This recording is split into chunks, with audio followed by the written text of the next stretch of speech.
Assalamualaikum warahmatullahi wabarakatuh. Baik, berjumpa kembali dengan saya Alvin Arifin dalam mata kuliah Human Resource Management. Bab ini akan membahas tentang perencanaan untuk merekrut sumber daya manusia. Kita sudah masuk ke rekrutmen ya, planning rekrutmen ya, rekrutmen sini. Sudah masuk ke rekrutmen.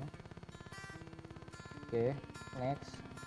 Nah, proses perencanaan sumber daya manusia, perusahaan harus melaksanakan perencanaan sumber daya manusia sehingga dapat mencapai tujuan bisnis dan mendapatkan keunggulan kompetitif dari para pesaing, di mana perencanaan sumber daya manusia adalah yang pertama membandingkan kondisi organisasi pada saat ini dengan tujuan kedepannya. Jadi orientasinya adalah tujuan ya di sini ya. Terus ada mengidentifikasi perubahan apa yang harus dibuat pada sumber daya manusia untuk mencapai tujuan. Jadi perubahan-perubahan di sini bisa diakibatkan karena yang pertama mungkin globalisasi ya, atau mungkin juga karena digitalisasi.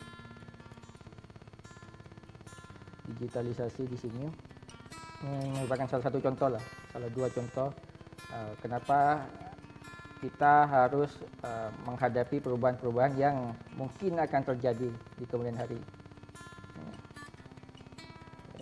Next, gambaran mengenai berbagai proses perencanaan sumber daya manusia. Yang pertama itu memperkirakan permintaan tenaga kerja, permintaannya berapa, dan yang kedua memperkirakan ketersediaan tenaga kerja, di mana tadi supply dan demand-nya itu harus sama ya, sama di sini.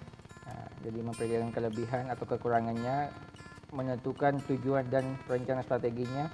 Jadi perekrutan di sini harus disesuaikan dengan strategi sumber daya manusia. Kemudian ada pelaksanaan program dan evaluasi. Apakah efektif? Efektif di sini atau efisien? Dan efisien ya. Nah, harus dianalisis di sini atau dikaji ya, apakah pelaksanaan program rekrutmen itu efektif dan efisien ya. Kalau tidak efektif atau tidak efisien itu harus diganti ya programnya ya. Di sini ada forecasting atau prediksi tenaga kerja ya. Sudah masuk ke forecast ya, yang di bab-bab sebelumnya sudah dibahas. Forecasting atau prediksi tenaga kerja adalah mencoba untuk menentukan permintaan maupun penawaran sumber daya manusia untuk memprediksi area yang berada di dalam organisasi di mana akan terdapat kekurangan atau kelebihan tenaga kerja. Itu bisa diakibatkan mungkin ada karyawan yang bisa keluar karena habis kontrak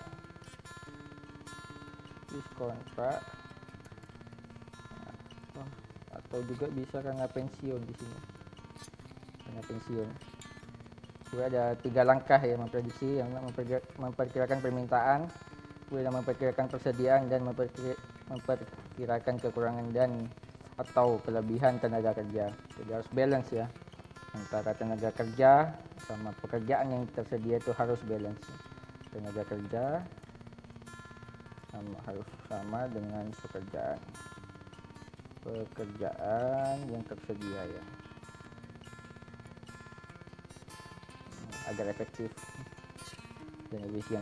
Efektif maksudnya dia tidak ada yang nganggur di situ, dan efisien tidak kelebihan biaya ya di situ. Nah, kemudian ada memperkirakan permintaan tenaga kerja, ada analisis kecenderungan, yaitu membuat dan menerapkan model statistik yang memprediksi permintaan tenaga kerja tahun depan dengan menggunakan penilaian statistik secara objektif pada tahun sebelumnya. Jadi menggunakan metode statistik di sini ya. Dua metode menghitung dengan angka-angka, dianalisis menggunakan statistik, nanti ketahuan berapa tenaga kerja ya yang dibutuhkan. Disesuaikan dengan tahun-tahun sebelumnya dan tahun-tahun yang akan datang di situ.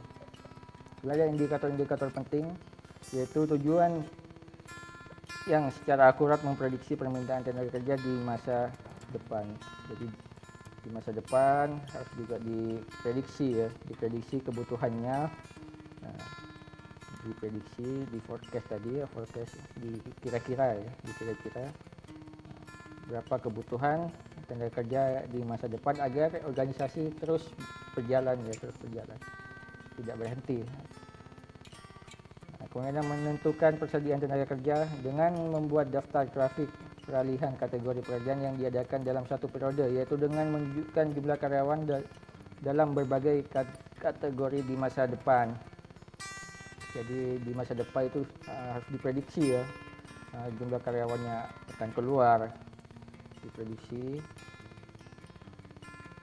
jumlah karyawannya akan keluar ya, atau yang akan masuk nanti, masukin diprediksi semua, dan kebutuhannya berapa yang dibutuhkan. Itu harus diprediksi juga kebutuhannya. Kemudian menentukan kekurangan dan kelebihan tenaga kerja. Yang pertama berdasarkan perkiraan permintaan dan persediaan tenaga kerja, di mana perencanaan dapat menentukan apakah akan ada kekurangan atau kelebihan tenaga kerja untuk setiap kategori permintaan. Kemudian yang kedua, dengan menentukan kekurangan dan kelebihan tenaga kerja diharapkan perusahaan dapat mengatasi permasalahan tenaga kerja tersebut. Kalau ada kekurangan bisa rekrutmen ya. Kalau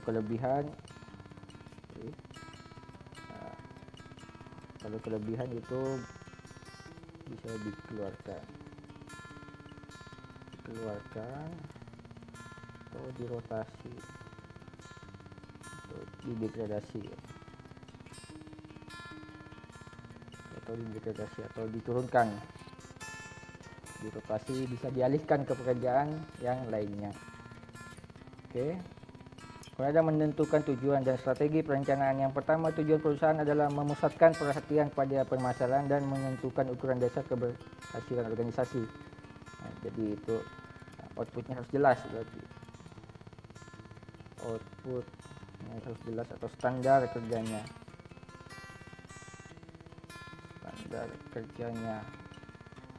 Kerja harus jelas. Tujuan berasal dari analisis terhadap permintaan dan persediaan tenaga kerja untuk setiap tujuan organisasi. Kemudian perusahaan harus mempertahankan dan menarik karyawan yang memiliki kelebihan dari pesaingnya. Juga harus ada analisis pesaing di sini ya. Analisis pesaing berarti di sini. Oke, next. Rencana pelaksanaan dan evaluasi tenaga kerja. Yang pertama, ketika menentukan strategi, organisasi harus memiliki tenaga kerja yang bertanggung jawab untuk mencapai tujuan. Jadi tenaga kerja harus bersinergi dengan strategi perusahaan. Perusahaan harus memiliki tenaga ahli dan sumber daya yang dibutuhkan untuk mencapai tujuan. Berarti orientasinya skill di sini ya, skill atau kemampuan.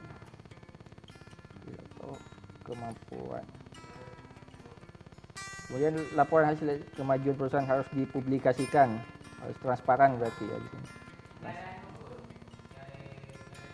Transparan.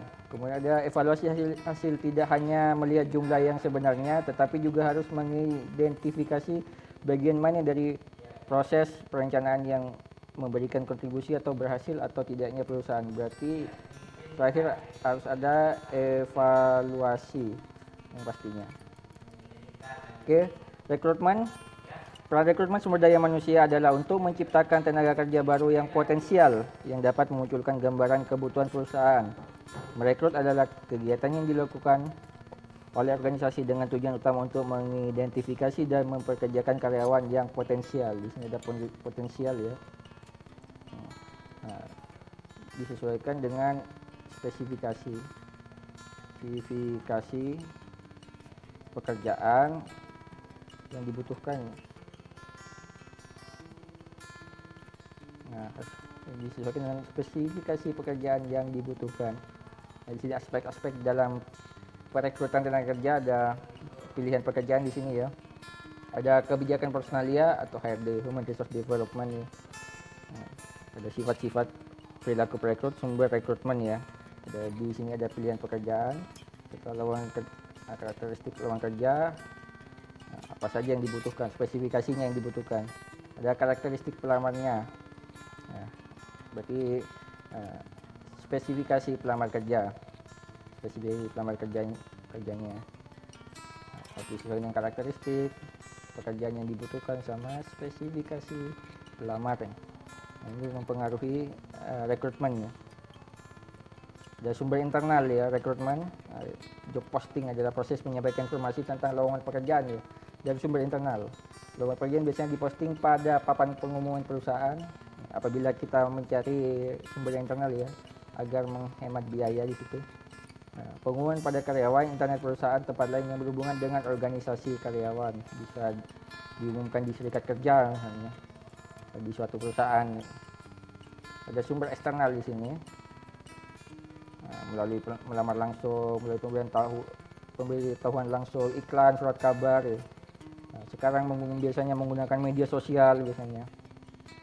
Ada instansi pekerjaan umum, instansi pegawai swasta, atau langsung mendatangi perguruan tinggi atau universitas.